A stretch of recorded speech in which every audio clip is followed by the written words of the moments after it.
Hey friends, if you wish to install optional updates on Windows, then please watch this video. Now the first question is, do you need to install the optional updates? The answer is that these days driver updates are pushed through optional updates, so we need to install them.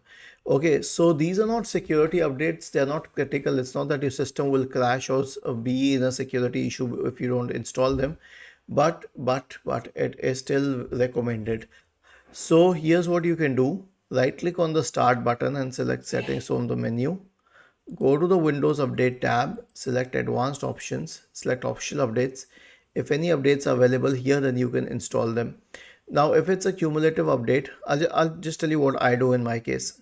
I simply go to the Windows Update page and turn this switch on. Was this helpful? If yes, then please subscribe to the channel. If not, then let us know in the comment section of the video uh, on how we could improve further. Thank you for watching this video and have a nice day.